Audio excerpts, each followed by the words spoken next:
an IT management system and gaining access to the information contained therein.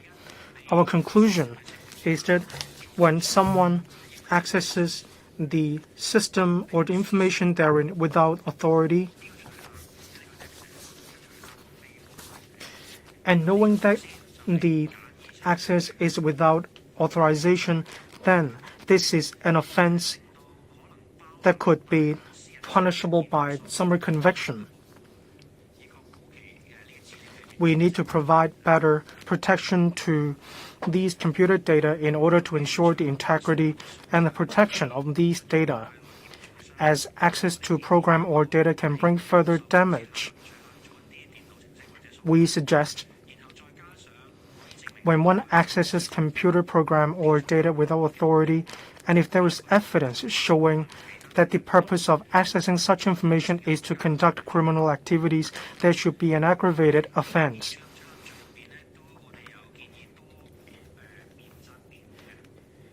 Under access offenses, there should be a number of defenses. First of all, reasonable or lawful authority should be a statutory defense. In addition to these defenses,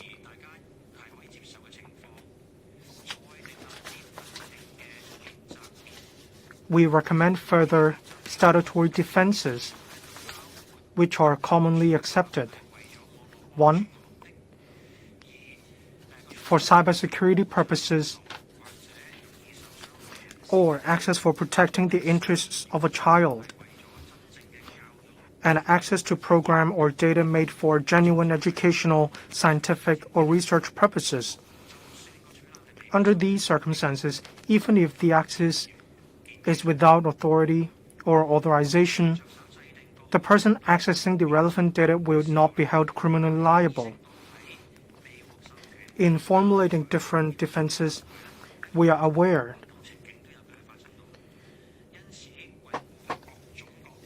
the access to computer systems or data can happen on different circumstances.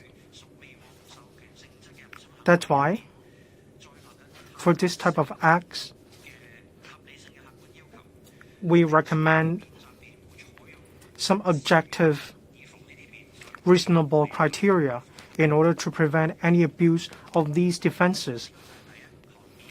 This is the first type of recommended offense. The second category is illegal interception of computer data. The purpose is to better protect the privacy rights of communication. The elements are as follows.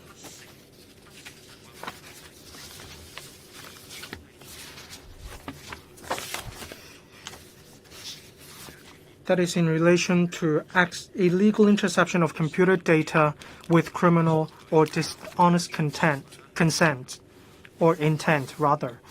Different types of data are included, such as during transmission, during transit, as well as metadata, or both data in transit and data momentarily addressed during transmission. Regarding disclosing or using data without authority,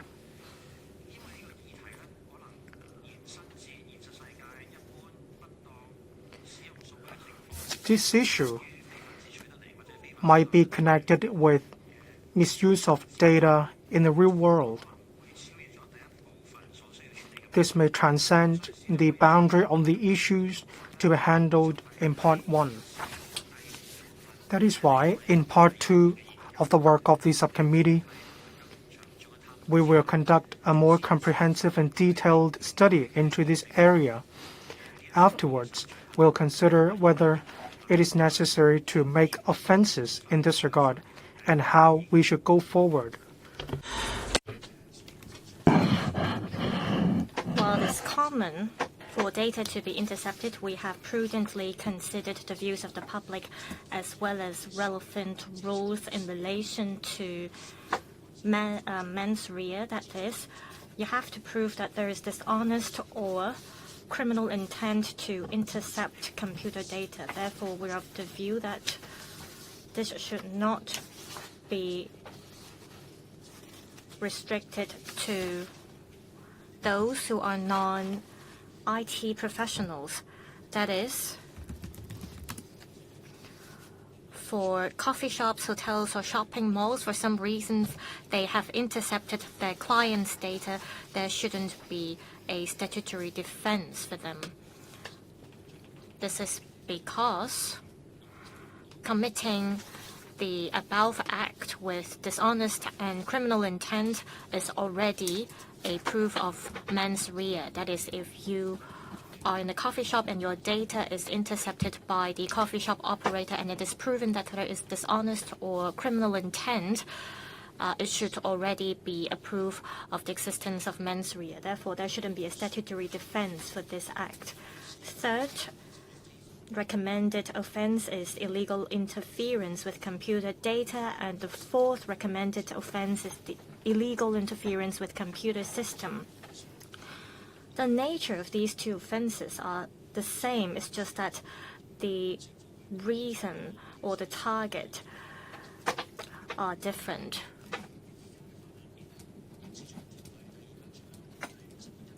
Under Section 59A and Section 6T of the Crimes Ordinance,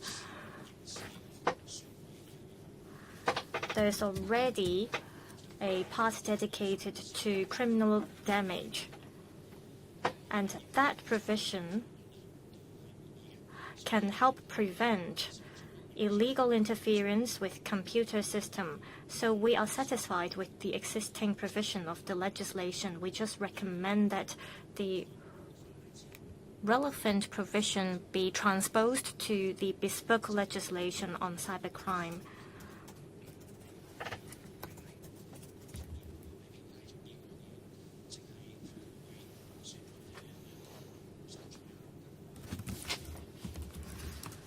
For acts that involve damaging, deletion, deterioration of computer data, there can be a statutory defense of reasonable excuse.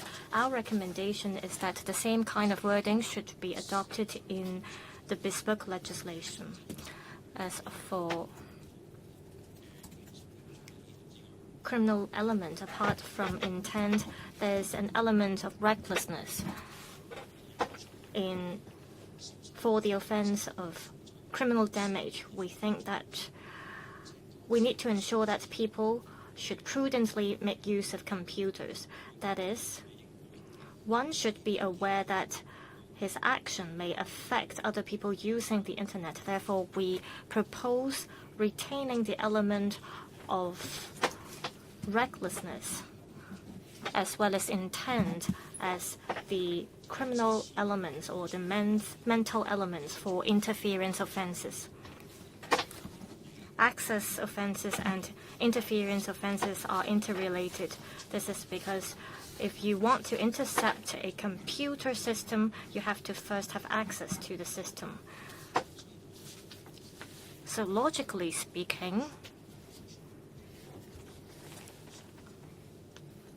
intercepting or interfering with computer system for cybersecurity reasons should be subject to the same set of defense.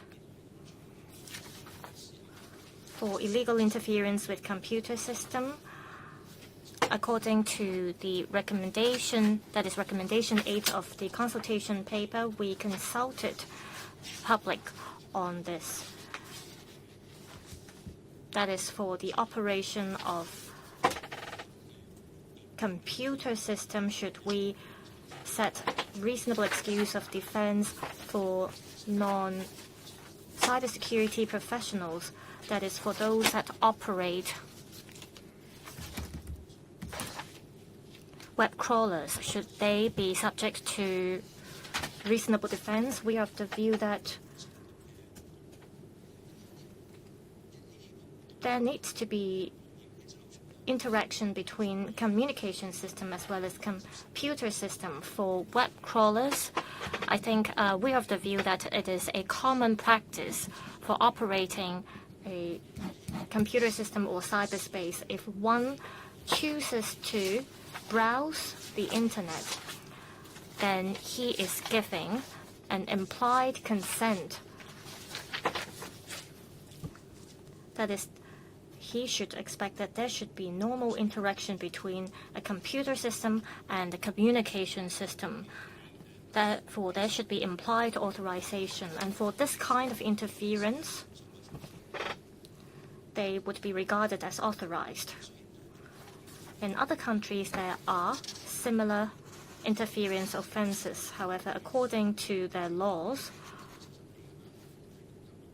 there are no specific statutory defenses for non-security professionals, including those that operate search engines. Therefore, we think that for interference that you may encounter in the daily operation of computer cyberspace, we're not providing a statutory defense for non-security professionals.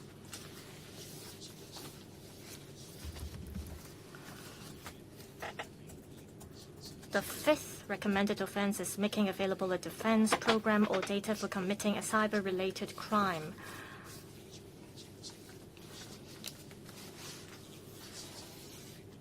And a classic example is that one owns a virus or a ransomware. There have been discussions about that, and these discussions made us reconsider our previous recommendations.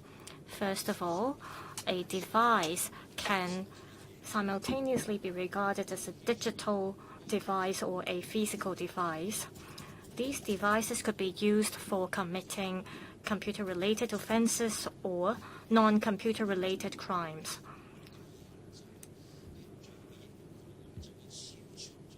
If we impose restrictions, then the scope would be very wide.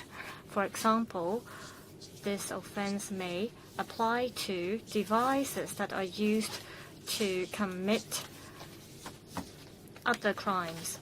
Therefore, we suggest that this offense be applied to the other 4 cyber-dependent crimes that are illegal access to program or data, illegal interception of computer data, and the 2 other interference offenses. Now, someone may unknowingly possess this kind of data or bots. For example, you may not be aware that your computer system actually contains virus, and even if you are aware of it, you may not know how to deal with the virus. Therefore, simply possessing a device, a program, or data would not constitute an offense. Otherwise, the scope would be too broad. Therefore, our recommendation is that this offense will only apply to those making available a device, program, or data for others. In other words, we are adding another element. You possess a device, program, or data for making them available to another party. Some may misunderstand the nature of this kind of bots or data. That is, they are not aware that these programs could be used for criminal purposes. Therefore, we are adding another rule or requirement for proving the mens rea. That is, the defendant must have a reasonable belief, or the dependent must claim that they are aware that the data, programs, or bots can be used for criminal purposes. And we need a set of objective criteria to define the use of this. Also, we are retaining the statutory defense for this offense, and at the same time, we think that there should be a specific defense for this offense. That is, first, for cyber security reason, you may possess this kind of data or programs. Also, for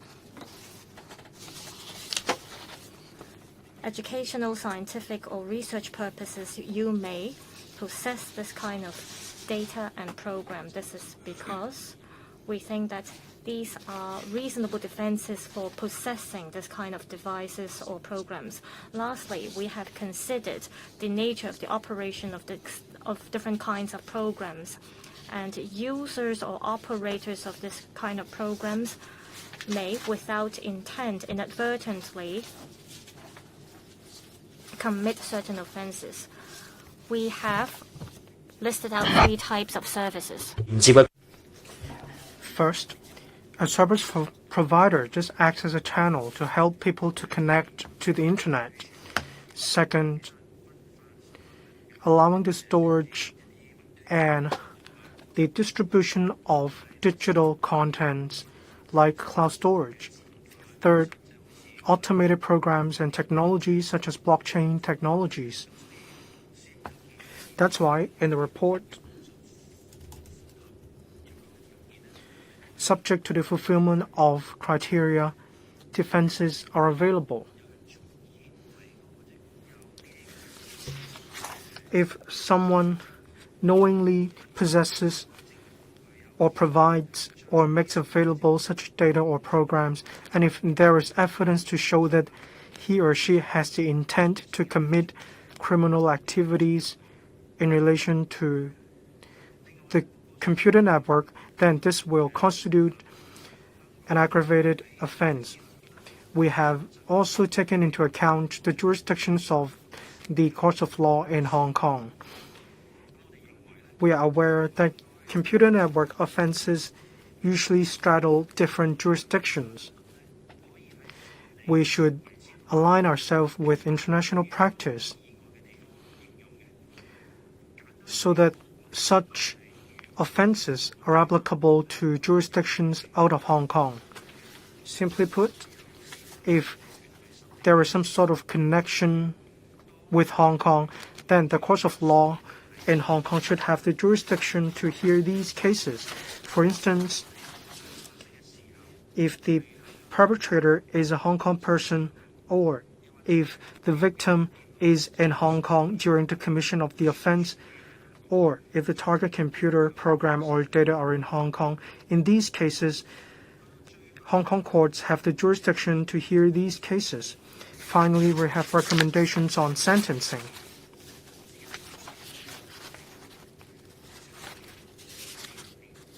Given the fact that the damage and severity of different cybersecurity offenses could vary, that's why we have 2 types of penalties.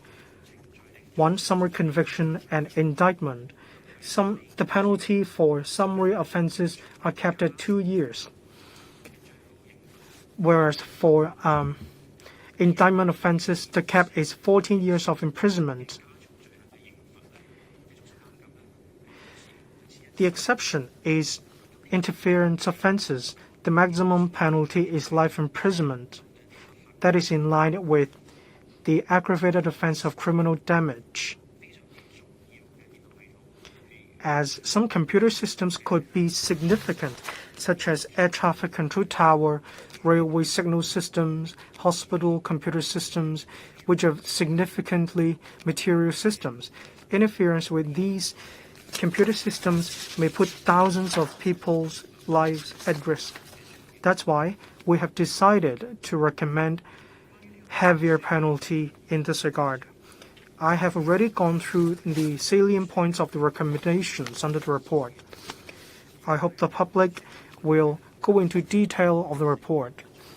If you have any questions, members of the subcommittee and I are more than happy to take your questions. Thank you, Mr. Derek Chen, SC. If you have any questions, please raise your hand and identify yourself before you speak. Please limit yourself to no more than 2 questions, and you can ask more if we have sufficient time. Please raise your hand if you would like to ask questions. The reporter in white from Mengpao.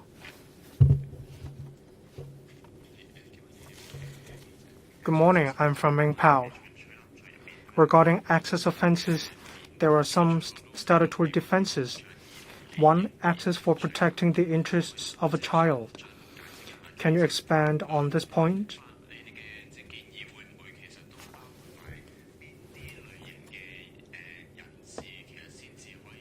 Who is covered under this statutory defense? Who can access information on the electronic devices of children? Have you analyzed in great detail what purposes are legitimate? I'd like to hear more from you. My second question, I believe quite a lot of defenses are in relation to accredited cybersecurity professionals. They can be granted exemptions and defenses. Regarding the accreditation regime, will it be covered under the legislative exercise? That is, who has the qualifications? How are you going to implement it? Thank you. Thank you. I'd like to take the question on children. The protection targets are children below the age of 16 as well as the vulnerable. And we use the definition of CAP 136 Mental Health Ordinance, that is a mentally disordered person and a mentally handicapped person.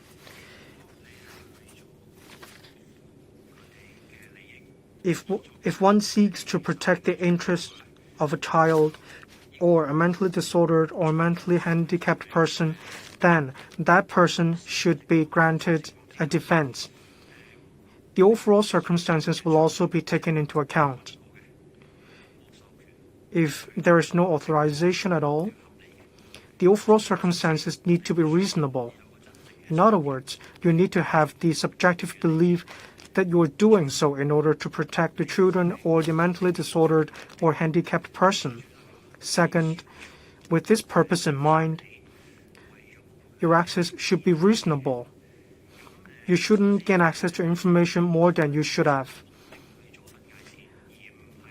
Therefore, the subjective belief is the boundary. The relationship between the person getting access to information and the children shouldn't be taken into account. For example, if a parent suspects that their children are chatting with someone else or may be bullied, and if the parent accesses the information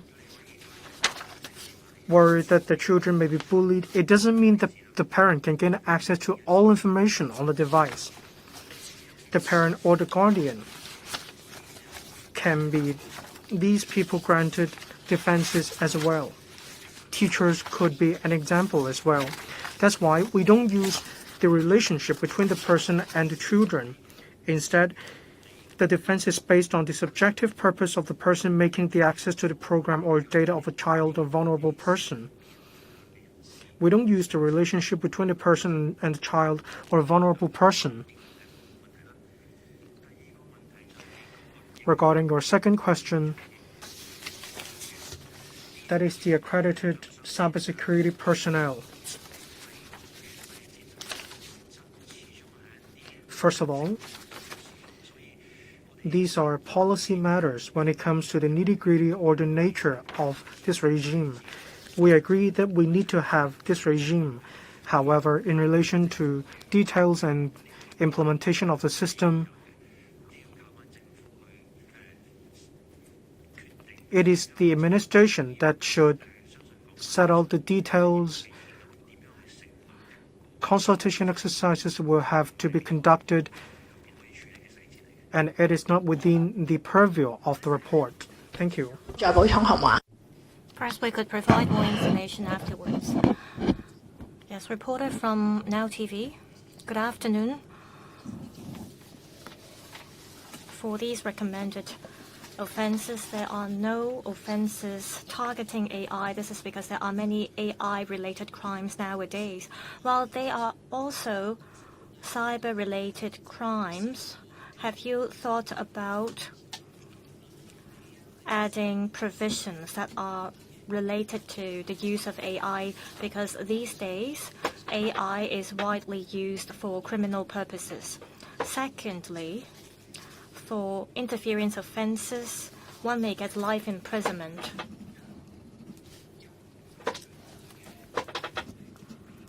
And you took reference from legislations or provisions that have to do with arson or use of weapon. Can you tell us how serious it can be for one to commit offense that have an effect or impact on an airport's control tower or a hospital? That's why you think that it warrants life imprisonment. First, to answer your first question, in this report, we did not set out any recommended offenses concerning AI. This is because AI covers a very broad scope. If we are to set a legal framework for AI-related offenses, or if we have to enact legislations, we have to have a separate set of considerations. We have to take into account the integrity of the entire framework and laws. So our view is that how can we regulate offenses concerning AI? This is out of the terms and reference of our subcommittee, but our view is that if someone commits illegal interception or access to program or data using AI, that would fall under the recommendations of this report. For example, for offense of making available a device, program, or data, if it is proven that one has designed an AI program for the purpose of hacking into a computer system, that means the person possessing or making available that AI program may commit an offense. And to respond to your second question about life imprisonment, just now you mentioned that we drew reference from legislations that have to do with arson. Well, to use hospital systems as an example, some computer systems of hospitals may affect a patient's operation or management of data. Say a hacker has hacked into a hospital's computer system, and that causes an impact on the operation theaters of the hospital, and thus affect the surgeries concerned, then it could be a grave consequence. Also, to give you another example, say there's an interference with the computer system of an airplane and causing the airplane to fail to operate normally, that could cause a huge impact or harm. So for services that are important or not important may both involve the use of computer systems, and we're of the view that this kind of services will become more and more important. Having considered the potential danger and harm it could cause, we are proposing life imprisonment that is aligned with the penalty for criminal damage. Next question, TVB.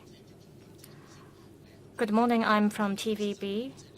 Just now, you mentioned that AI-related offenses are not covered under the report, and you have spent a couple of years to finish this report. Do you think this report cannot catch up with the latest cybercrime trend?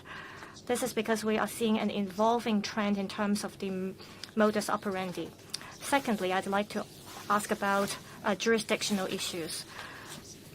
Just now you mentioned that for offenses that involve people in Hong Kong, it could be regulated. For hackers that use a VPN and use Hong Kong as the location, and how could this kind of crimes be covered? First of all, on AI-related crimes, I believe the entire world is thinking how to tackle AI-related offenses. I believe Hong Kong, as well as the rest of the world, will, at the end of the day, have to think about how to regulate AI-related offenses.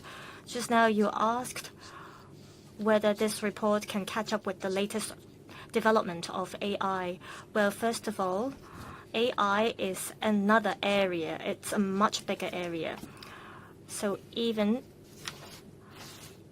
if there is yet to be a report to tackle AI-related offenses for existing computer-related crimes, we think that there is a need to update the existing legislations to provide basic protection and to ensure the basic rights of netizens. We hoped to see a certain level of flexibility to ensure that the bespoke legislation we propose will not be outdated so soon. Your second question is about jurisdictional issues. You raised an example of a hacker using VPN to hack into a computer system, and the VPN may be with the location of Hong Kong, but then the hacker is not physically in Hong Kong. Then we'll have to look at how strong the evidence is. If the hacker is outside Hong Kong, but the hacker is hacking into a system that possesses information about Hong Kong people, and if the device that the hacker uses or the system that the hacker hacks into is a device that belongs to a person in Hong Kong, then it will fall under the recommended offenses. So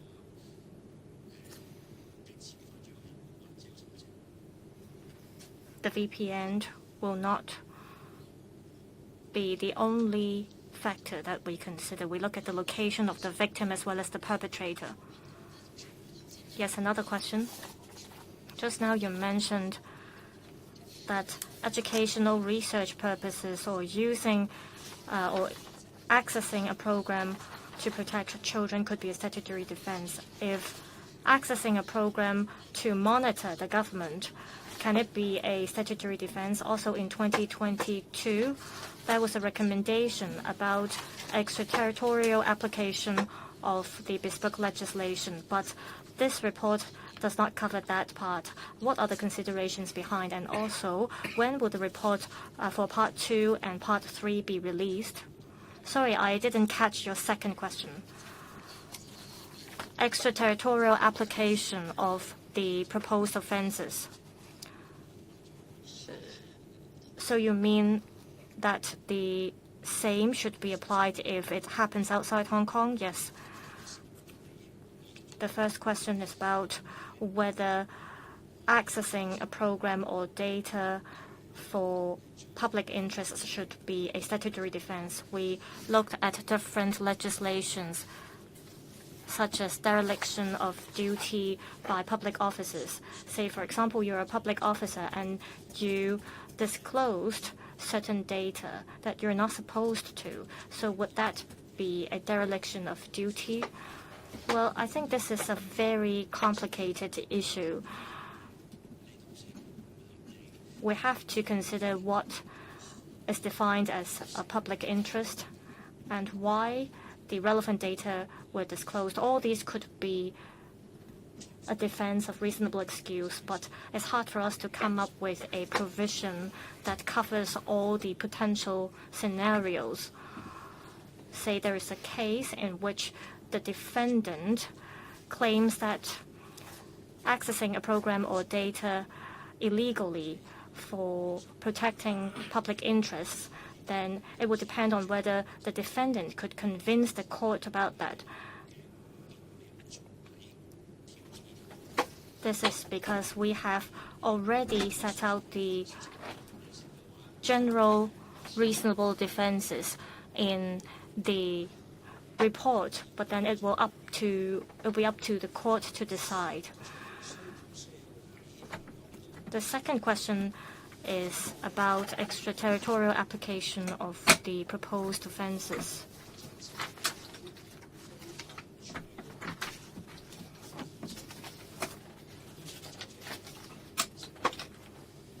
We suggest that it is only applicable to the summary offense of illegal access to program or data. Our rationale is that to protect Hong Kong people's rights, we should adopt criteria that are applicable to Hong Kong people. So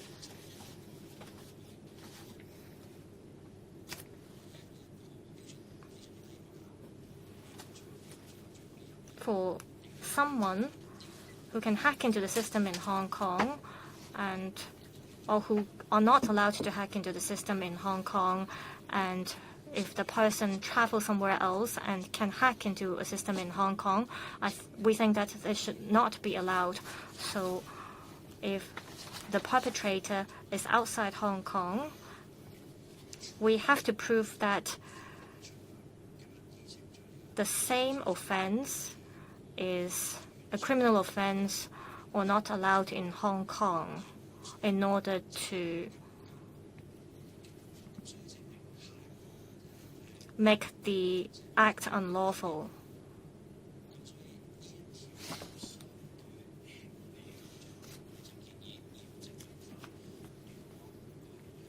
So for this summary offense, one just needs to prove that this is also a crime outside Hong Kong. However, if it can be proven that the crime is committed for a criminal intent, then we don't need to prove whether this is a crime outside Hong Kong. The third question, that is the timeline of parts 2 and 3. Now we have finished part 1. What about parts 2 and 3? Well, I will take the question first, and then we'll see if Mr. Wesley Wong, Senior Counsel, has anything to add. In the past 2 years or so, we have been conducting studies cautiously. The progress has been quite good. We hope in a not too distant future we can release parts 2 and 3 report. Thank you. Let's take an English question. From RTHK. So first would like to also ask about during this period between the consultation exercise and the present, to what extent has the Commission considered the involvement of artificial intelligence in terms of cyber crimes, and any consideration in terms of the liability of AI companies? And secondly, has the Commission considered inserting any provision on the grounds of public interest as a defense? Thank you.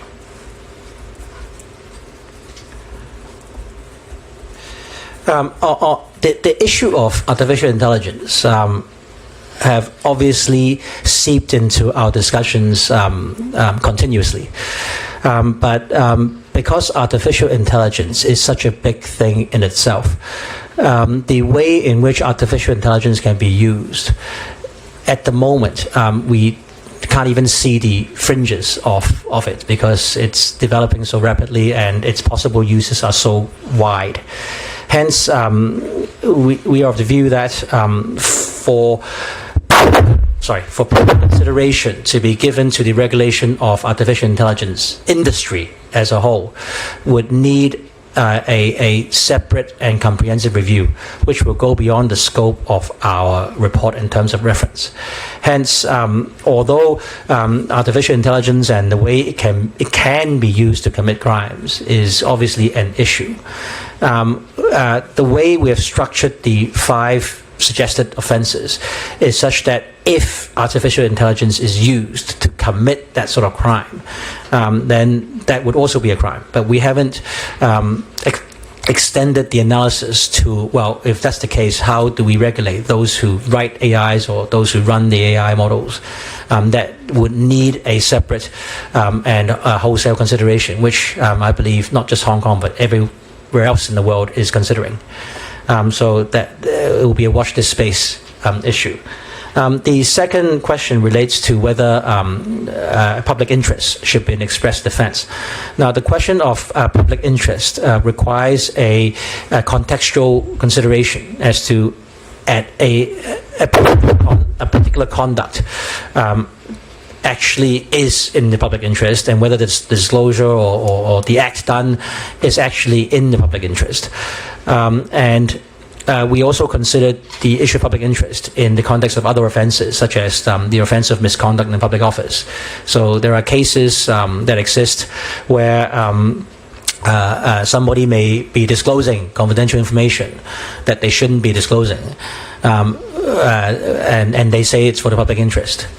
In that case, in those sort of cases, the court will have to weigh and balance whether the disclosure is really in the public interest, and how can it then excuse or justify what shouldn't have been done. So in our suggested offences, we have kept the reasonable excuse defence, the general defence of reasonable excuse.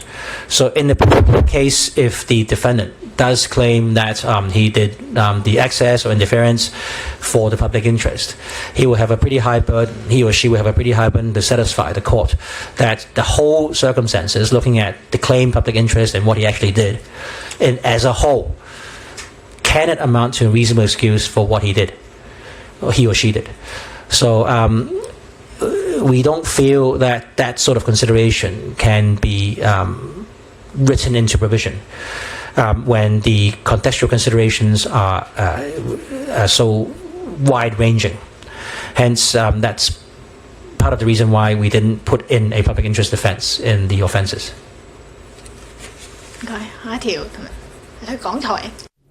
Next question, RTHK. Good morning. I have some questions. First of all, for law enforcement agencies,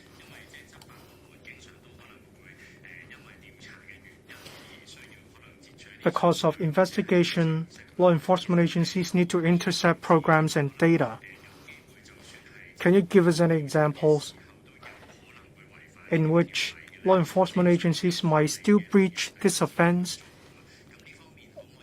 or this ordinance in the course of investigation? That is because they need to be able to put forward reasonable grounds. My second question is that during the consultation exercise, national security should be taken into account. Have you taken it into consideration? If yes, what is the reason? If not, any reasons why? My third question is that the maximum penalty for some offenses are life imprisonment. I'd like to know why this offense will attract such heavy sentences. You explained the contents of the offense might justify life imprisonment, but can you give us any concrete examples of why these offenses would attract life imprisonment? Thank you. Regarding your first question, we need to take into account the purpose of the law enforcement. One of the conditions is without lawful authority.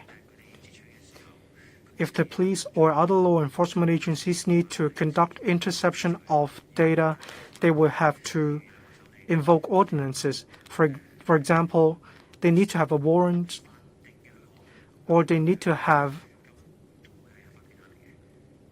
a lawful permission which allowed them to do so. In these cases, then they will not breach the relevant ordinance. Take illegal interception of computer data as an example.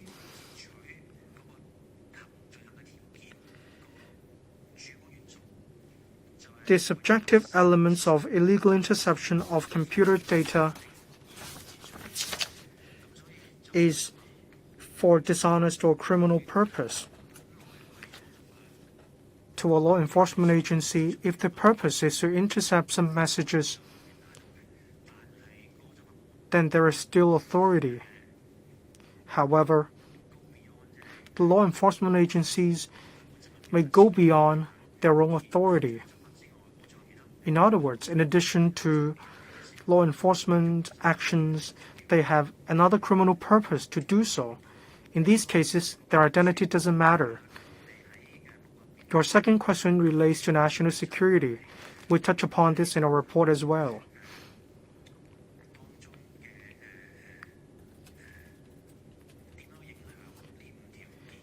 We need to take into account how national security would affect in these 5 offenses. And we have indeed taken into account national security when we proposed these 5 offenses.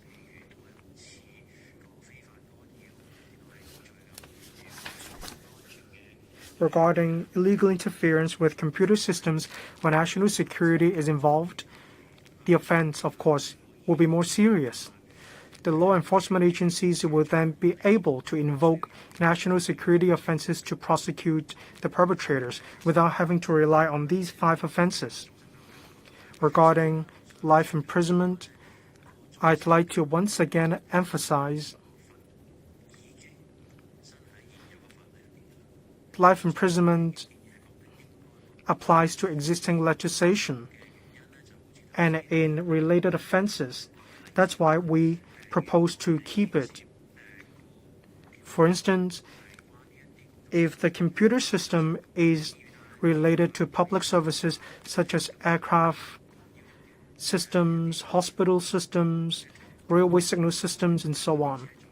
If, for example, 2 trains crash into each other because of interference with the system of the railways, you can imagine a lot of people's lives are at stake.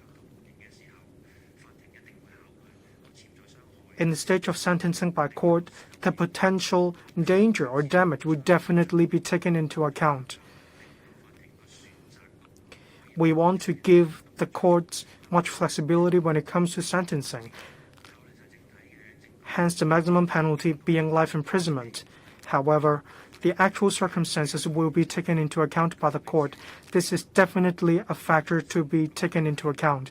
We just aim to give courts more flexibility. For really serious cases, the court can mete out life imprisonment. Next question, SCMP. Good morning.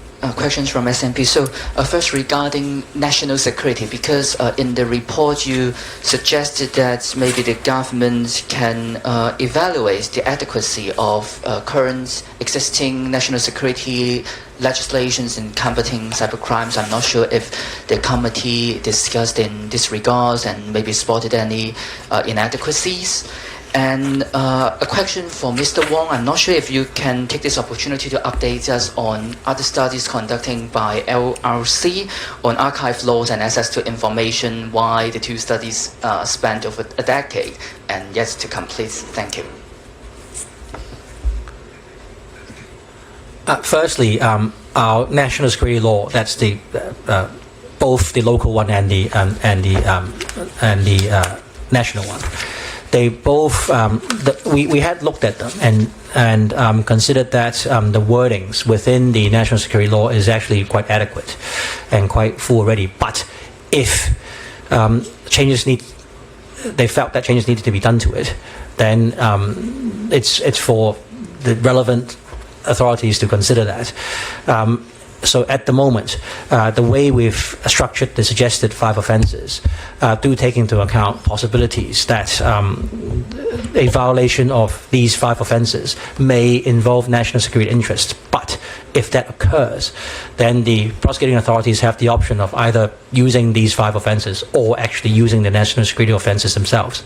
They don't need to resort to these 5 where national security's interests are at issue.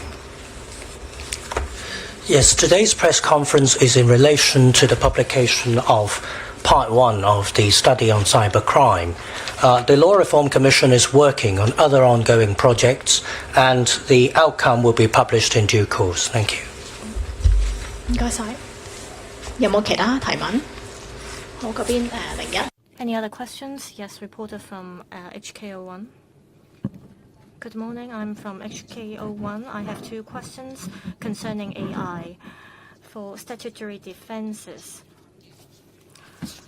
for those who access program or data for educational or research purposes, it could be a defense. For AI companies that use chain data, would that fall under the statutory defense? My second question is about regulating AI-related offenses.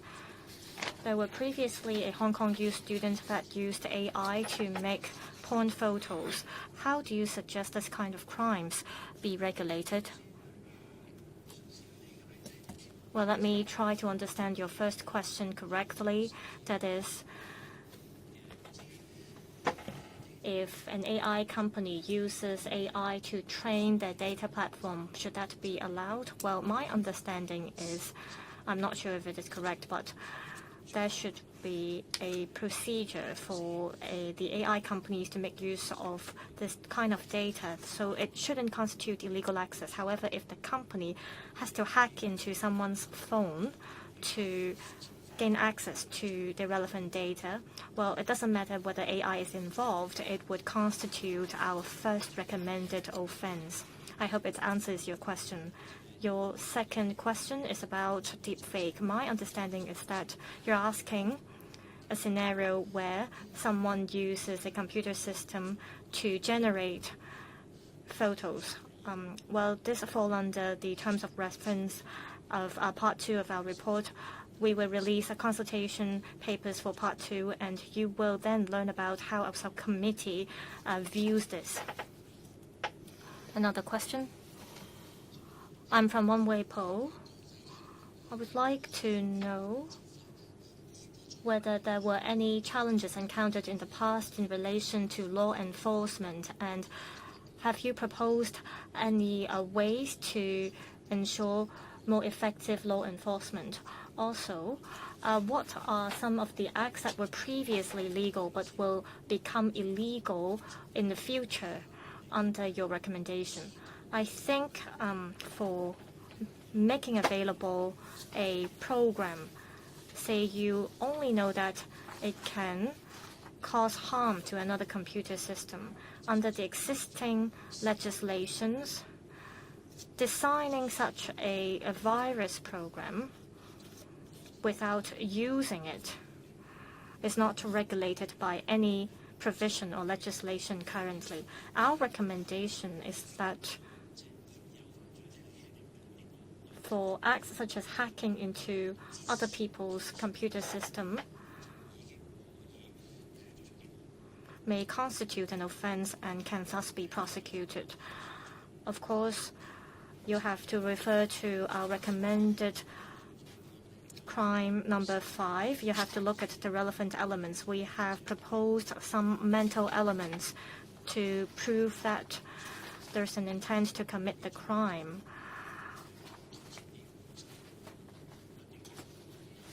The purpose for making such recommendation is that prosecutors won't have to wait until the action is taken or the crime is committed to prosecute the culpable. Say, for example, according to an advertisement, a virus program is sold to harm other computer systems, and under our recommendations, this can be prosecuted. So our recommendation is for crimes committed under these circumstances, they can be prosecuted. Any other questions? If not, this will be the end of our press conference today. Thank you. Thank you, all of you.